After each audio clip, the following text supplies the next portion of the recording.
Hi there, and thanks for clicking on the video. Today, we're going to be looking at how to pass your hazard perception test. So make sure you stick around and watch the whole video for lots of tips and advice to help you to pass.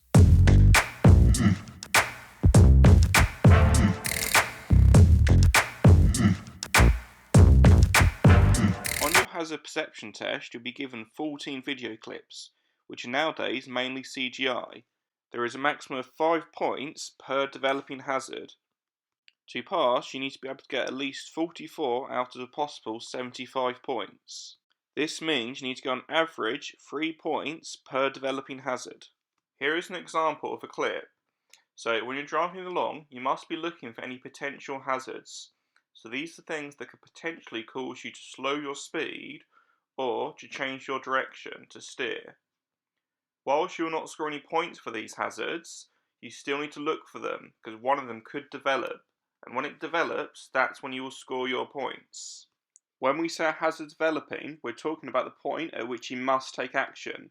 You must either reduce your speed or steer to avoid causing an accident. If you notice it developing too late, you will score very low points.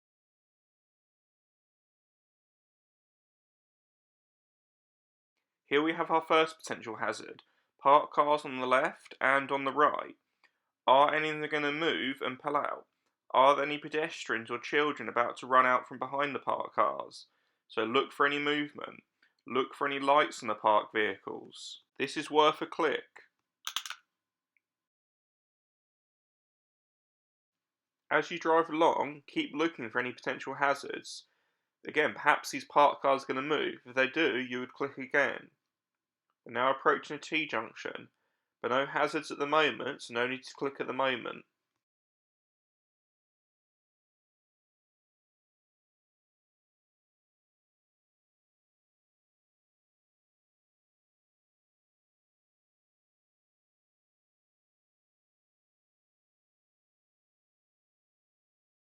As you pull out from the T-junction, you notice drivers on the left and right. The drivers to the left are quite concealed, so if the car's reversing out, they can't see you, so worth a click.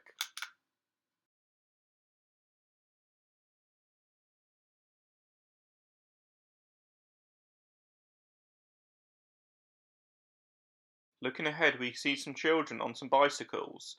So they could potentially cycle into the road. As they're young, so they may be unaware of the dangers and risks of cycling onto the road. So this should get a click.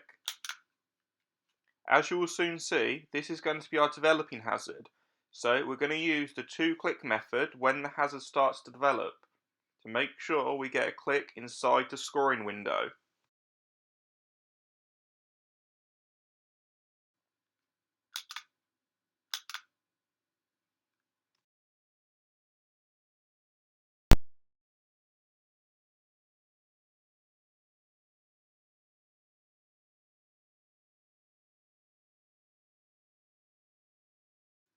As you would have seen, the first click I did was not inside the scoring window. So if we would have done just that click, we would have scored 0 points. By doing the double click method, we're much more likely to get a click inside the scoring window. Let's now look back at that clip without me pausing it and talking to you and me just doing the clicks.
No, you do not need to click for every potential hazard.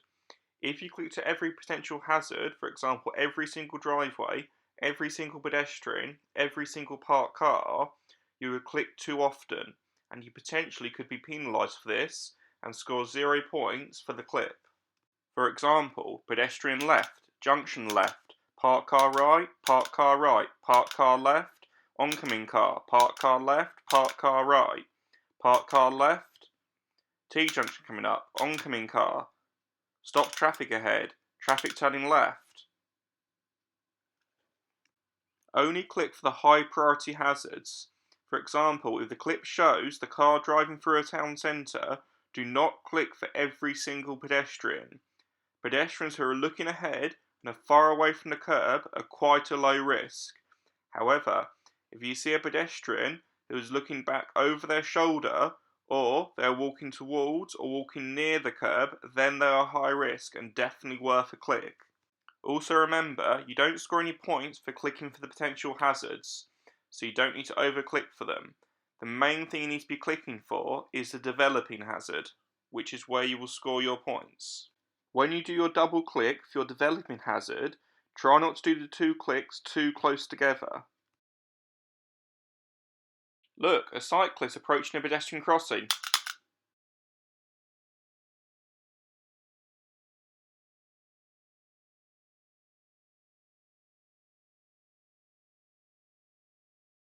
If you do the 2 clicks too close together, they're practically at the same time, so you could miss out on the scoring window.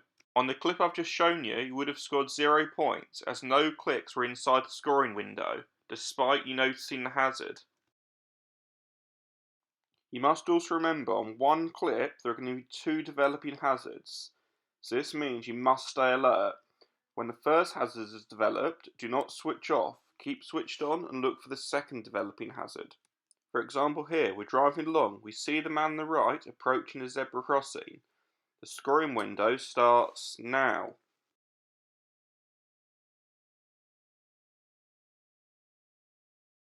Again, remember the importance of doing the double click there.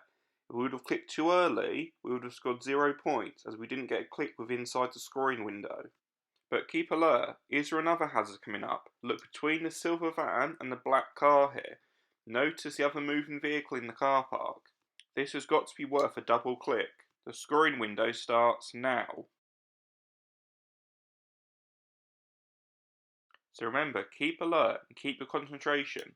Even if you miss the first developing hazard, keep alert for the second one. You don't want to score 0 points on both. Let's have a watch again in real time with me not saying anything or pausing the video.